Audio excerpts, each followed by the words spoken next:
Rather than um, go through a chronological narrative of the past 20 years of South African history, I just want to frame these 2 decades in a number of issues that have um, dominated the politics and the society of the country. And this is not an exhaustive list, and with each one of these, we're not really able to do justice ultimately to the complexities of this nation and the societies that collectively make it up. But we'll do our best here, and hopefully we get a good sense of the things that animate South Africa in the recent decades, and the things that bedevil the country as well. To start with the economy, and again, this is a huge topic, but generally speaking, South Africa suffered from an economy that was fairly stagnant. Despite some productive areas of the economy, there were economic headwinds against South Africa. At the same time, there continued to be structural problems that hurt South Africa's ability to really emerge as an economic power. And South Africa did not have an economy that wasn't vibrant. I mean, there was a certain amount of vibrancy to it, enough that other countries were more than willing to enter partnerships with South Africa. I'll talk about later, but South Africa joined this fairly elite contingent called the BRICS group, BRICS, and that's just an acronym for the countries that collectively make it up. That'd be Brazil, Russia, India, China, and South Africa. And, that's to some extent a game of which one of these things is not like the other, right? South Africa is much smaller in population and size than any of those other countries. But given the power of its economy, South Africa was invited to be a member and really to be the African representative in that group, which intends to set itself up as a rival to the kind of Western Bloc with its institutions like the International Monetary Fund and the World Bank. The BRICS group has made efforts to try to start and perpetuate rival institutions that break the Western strangle on the globalized economy. But at home, South Africa continued to suffer from the things that had hurt it during Mandela's presidency.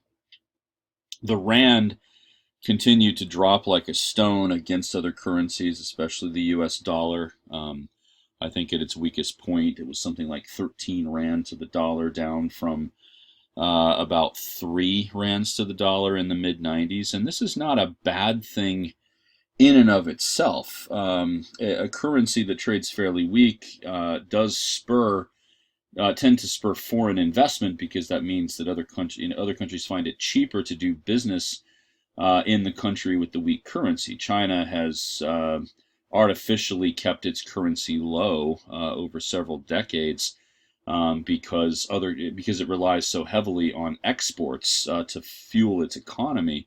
And other countries are more than willing to go into China with the weak yuan and trade with dollars or with pounds or with euros or whatever it is in China. But on the other hand, if there are other problems or other structural things that turn away potential foreign investors and spook them and make them worried about it, and ultimately lead them away from the country, in this case South Africa, then the weakening currency is a bad thing, because it does lead to inflation, and that inflation is not offset by a growth in the economy that would come from an uptick in exports, right? And so South Africa was stuck kind of between these two forces of inflation and fairly weak foreign investment. The main theme, the one that really dominates the economy, is unemployment. Official figures in South Africa over the last 2 decades have put unemployment around 20% of the workforce. But those almost certainly have been massaged or simply doctored. Those statistics are far from accurate. It's likely. Other Well, there have been studies and international observers and other things who have concluded that the true unemployment rate in South Africa is probably something more like 40 to 50%, which is a staggering number, right? And the unemployment rate, especially among Black Africans, is just ridiculously high, right? The white population continues to enjoy fairly low unemployment because they continue to fill the skilled labor positions, which are necessary. And that's another thing, actually. I'm kind of trying to do all of these things together, but South Africa has suffered severely from the problem of emigration, that is, people leaving the country. After 1994-95, upwards of almost 1 million white people have left South Africa, gone off to the most common destinations tend to be Australia, New Zealand, the UK, the United States, off to other places where, well, the economies are perhaps more productive, where skilled labor positions have higher pay, and where the crime and violence is at a much lower rate. And that is another thing, by the way, and I'll get into this, but one of the things that spooked foreign investors was the prevalence of crime, right? South Africa was just riddled with violent crime, and has continued to be for 20 plus years. Well, really more like all the way back into the apartheid period, right? Now, and it's not just white people emigrating. Educated blacks in South Africa tend to leave in fairly large numbers and go off to other countries seeking opportunities, right? So the educated, skilled white workforce is not being replaced at a sufficient rate by an emerging black skilled elite, because they're also emigrating, and the problems of education make it so that there aren't enough of them anyway, right? So all of these things sort of compound together with crime to make South Africa not very productive on the sort of globalized network of economies. The Great Recession hurt South Africa like it did almost every country in the world. South Africa was exposed to some extent to this, but more from not being exposed to things like the U.S. mortgage market. At least to my knowledge, it wasn't nearly as kind of linked with that as, say, a country like Iceland or Ireland or even Greece was. But since South Africa's economy was under Mandela and then again under Mbeki, was tremendously reliant on the growth in foreign investment, the Great Recession just absolutely took the legs out from under that plan. As other countries, just stopped being interested in investing in South Africa, foreign companies withdrew to protect themselves from the contagions in the market, and the dollar total of foreign investment in 2009 was about a seventh of what it had been in 2007, I believe, right? So, and that's just that again is a very staggering sum. Another problem, and this is another reason for the lack of foreign investment, but this is a destabilizing factor in and of itself, is the South African culture of strikes and protests. Labor conditions for many, maybe most workers in the mines and factories has continued to be poor. Pay is low. The conditions of working in the coal mines or the gold mines or the diamond mines or the platinum mines has been, they continue to be pretty horrific. And safety is an issue. People die in the mines all the time. I will say, speaking from experience of having lived in the city of Carletonville, which is right in the center of all the major gold mines west of Johannesburg, that you get a sense of the lack of safety in the city when there are constant tremors because the ground underneath that city has become like Swiss cheese, right? And so it's shifting. If there are rock slides or other things, I mean, these poor mine workers are in serious danger on a constant basis. And so, for all of those reasons, and for a host of other things that we could talk about, South Africa saw a tremendous number of strikes and protests. In the latter part of the first decade of the 21st century, there were more than 100 major protests every year across the country. Things that would shut down entire businesses or sectors of the economy for days at a time, right? And this was not conducive to a healthy economy. It was certainly not conducive to attracting foreign companies to invest in South Africa, or foreign governments for that matter.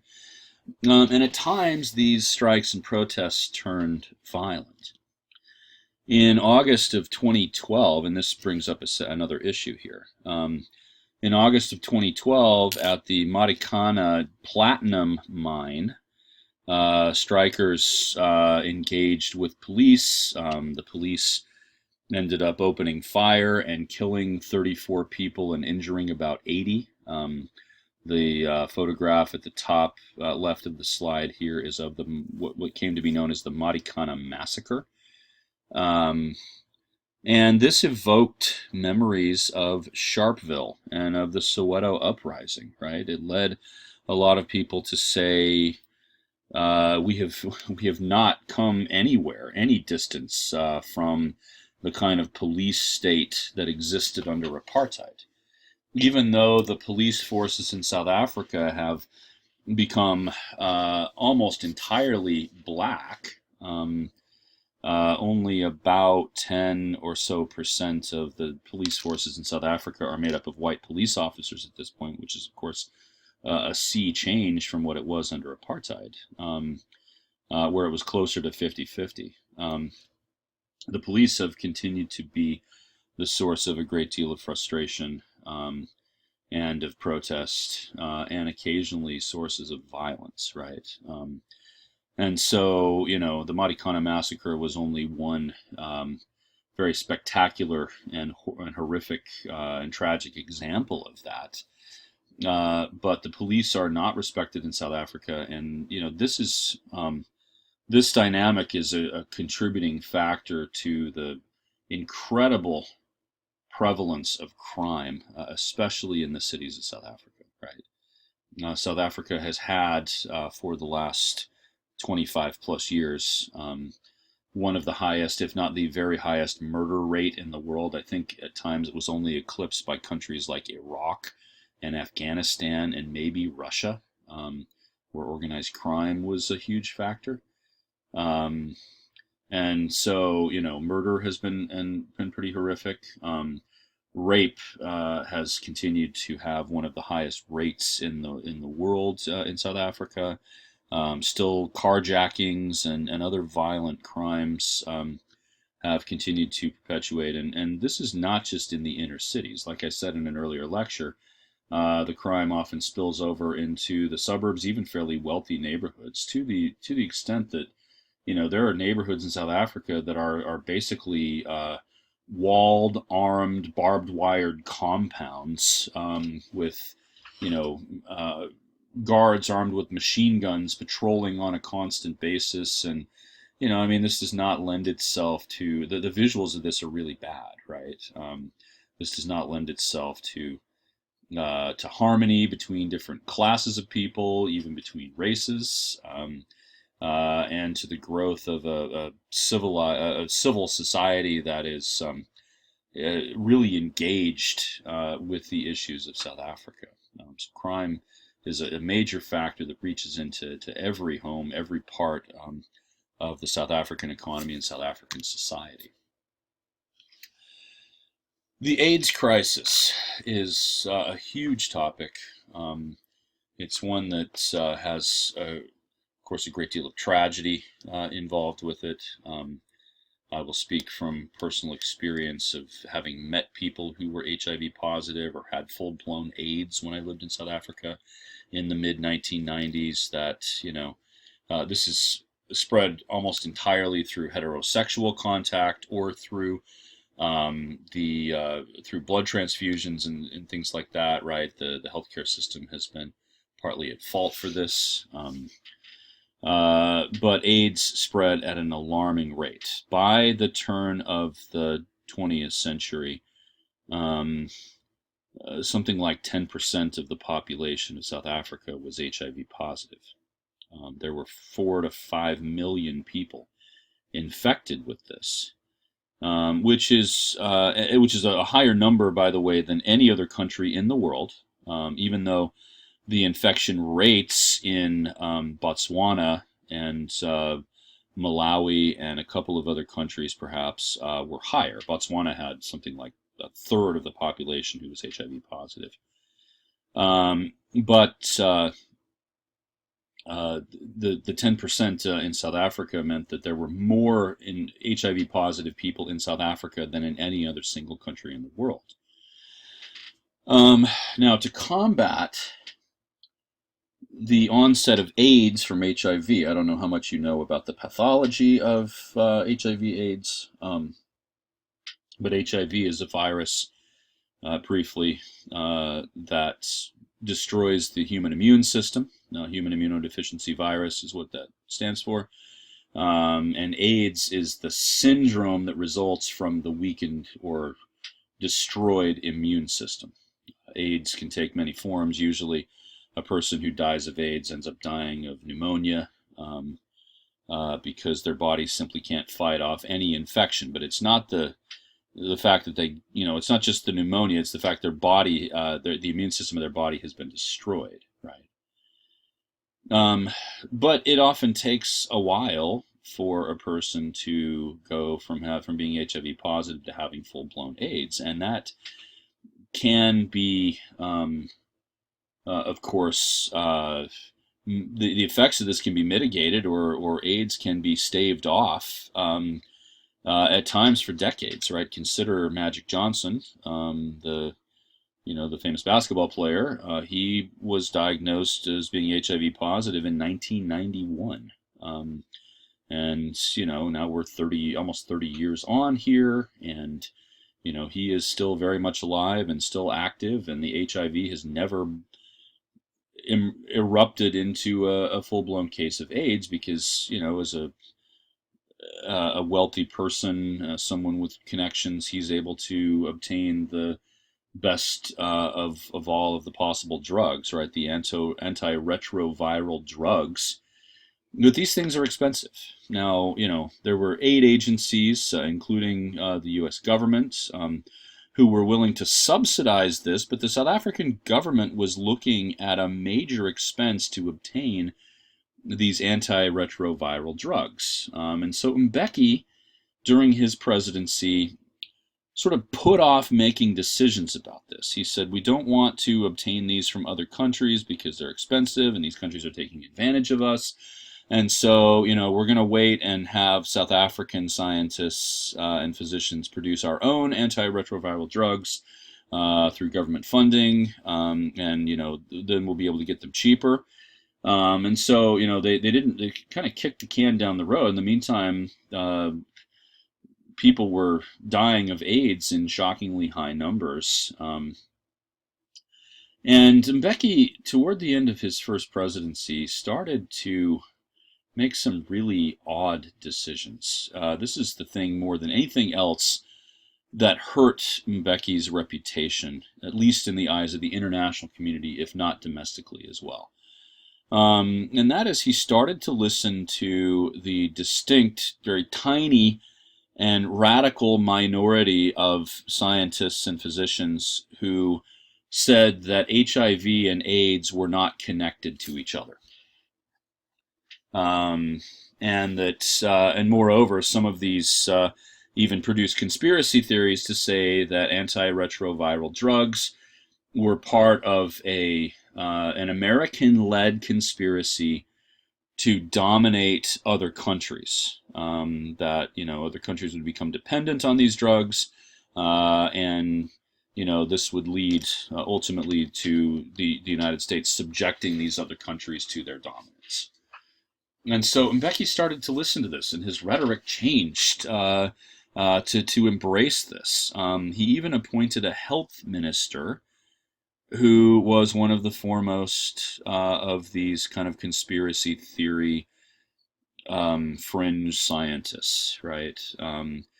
This health minister began to, and these were in official government publications, began to publish information stating that HIV should not be combated by antiretroviral drugs, that these were not effective, and they were part of the West's attempt to manipulate South Africa, and that people should use natural treatments to combat the effects of HIV. Specifically, the African potato was held up as a near cure-all, a kind of snake oil, right? That's what the rhetoric amounted to. That people should use, beetroot and carrots, and especially the African potato, and that this would even potentially cure a person of having HIV, right? And for years, this was the line of the government. Now, when Kgalema Motlanthe took over, he got rid of that health minister and appointed a scientist who was more in the mainstream. And, the scientist stated immediately that HIV causes AIDS, and South Africa pivoted this direction. But under Jacob Zuma, even though it continued to hold to that, the purchase and distribution of ARV drugs has been quite slow. So South Africa, the cases of HIV positive have gone down largely because of education. Even though at times the message, the education message on this score has been pretty misleading or pretty bad. But the number of people who have died of AIDS has continued to rise precipitously. The life expectancy of South Africans dropped almost solely because of the AIDS crisis, from about 60 in the early 1990s to 50 by the mid part of the first decade of the 21st century, because so many people were dying of AIDS, right, and fairly young people at that. Okay, so another couple of issues here. Infrastructure continued to be a huge problem. The quality of life for most South Africans, and I thought this photograph at the bottom here captured this fairly well, even though this is, as you can see, a stock image. I just noticed the kind of watermarks behind it here. My apologies for that. But, this is a squatter camp. I believe this is outside of Soweto, if I'm not mistaken. And, you can see not only the shacks that people continue to live in, as many as 10 to 12 million South Africans have been left with substandard housing or with informal housing. And the government, since 1996 has built something along the lines of 3 million homes, though most of these have been fairly ramshackle themselves. They've been, small cinder block pieces that were not terribly efficient and not terribly comfortable, right? But at least they had things like indoor plumbing and flush toilets and things like that for the most part. Of course, these corrugated iron shacks do not. And then, behind that, you can see the pollution. You can see the open water there that is just filled with garbage, right? In studies done in recent years, only a few years ago, it was shown that something like 4 million South Africans are without any kind of toilet facility at all, that they, urinate and defecate just in the open, wherever they can find a place to go. I did see that, by the way, when I lived in South Africa at times. And this is terrible for health. It's terrible for, of course, sanitation. Cholera outbreaks have been shockingly frequent. Thousands of children every year die of diarrhea because of the lack of clean water. Electricity has still been denied, despite some positive movement in this direction. There are still millions and millions of South Africans without electricity, without access to water, and without things like telephone services and things like this. Although the prevalence of cell phones has meant that, even very poor people are able to participate in mass communication. So these have all been a problem. One radical solution proposed to deal with these inequities is land redistribution. And I brought this up when I talked about Julius Malema and the economic freedom fighters. But more recently, even Cyril Ramaphosa, the current president of South Africa, has not embraced this openly, but has said this is something that the South African government is looking at. And there have been moves in this direction by the government, offering to buy land from whites, and that has happened. I mean, land transfers have happened, and this is part and parcel of the massive white emigration out of South Africa. But Malema has proposed forcible land seizures and forcible redistribution. And there are fears, of course, that Ramaphosa will adopt that as a policy, and following the experiments done in other countries that had white settler populations, especially Zimbabwe. So this is still a major problem in South Africa. The quality of life for people, the lack of infrastructure, is really still, unfortunately, one of the defining features of the country. And then finally, for this video, I'll bring up a few more issues in the next one. Education. The educational system in South Africa, despite efforts by the government, despite there, of course, being committed teachers in schools in South Africa, has continued to be a major problem. Simply the lack of investment, right? There are cases where children they have to enter their school through the window because the door doesn't work, or the teachers don't show up on Mondays and Fridays, and when they show up, they're drunk or hungover, right? And a lot of that has to do with teacher pay and the lack of teacher training. But education, especially in poor areas and especially for Black African students, has continued to be very bad. And there have emerged in post-apartheid South Africa a lot of private schools, and it's become the case often that the emerging black middle class, and of course the elites, both black and white, the truly wealthy, have sent their children to private schools. There are some private schools that have lower kind of fees than others, and so private schools have emerged. It's almost like the charter school phenomenon in the United States to some extent. Lots and lots of these, and they tend to get higher test scores than the public schools. They have better facilities because they may have some people funding it. But unfortunately, this has meant that a lot of these middle class students who live in stable homes and might otherwise contribute to a more mixed classroom have been taken out of public education, so that and this is not to fault parents, by the way, because they looking for the best educational opportunities for their children, but the poor children are the only ones in some cases who are sent to the public educational institutions, and many of them drop out after only a few years.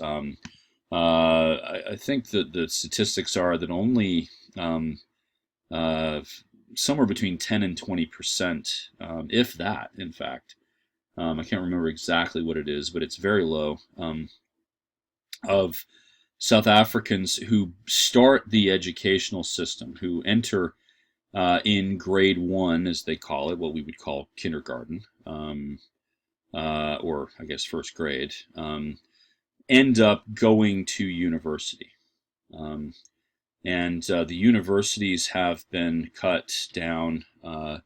There were 34 universities in South Africa at one point. That number shrunk to 23, as many of the universities that had been founded under apartheid to provide rather substandard education to black students were closed due to corruption or inefficiency or lack of funding. Um, and in many cases, even the well-funded universities like Wits and Cape Town have seen major budget cuts. The government has encouraged them to go away from the humanities and the kind of what we would call liberal arts disciplines, and to offer more classes in practical things like accounting and business, and things, and I suppose engineering and things like this, right? So, and that with a lot of government pressure. This has left faculty members adrift, and these are, it's often faculty members of these universities who end up leaving South Africa, going off to the UK or Australia or the United States, because their departments and their schools are seeing massive funding cuts. And so, anyway, this is a complicated issue. There are lots of components to it. At every level of education, South Africa has kind of been behind the game. They have struggled to find solutions to all of these problems, and the proportion of students who drop out of school and never even receive their high school matriculation is really incredibly high, right? Only I think a minority of students in South Africa actually graduate from high school, or the equivalent, as they call it, matriculation in South Africa. And of those, only a minority end up going off to university because they have to have test scores that reach a certain level to be admitted to university, and even those who end up matriculating don't always have those test scores. In fact, many of them don't.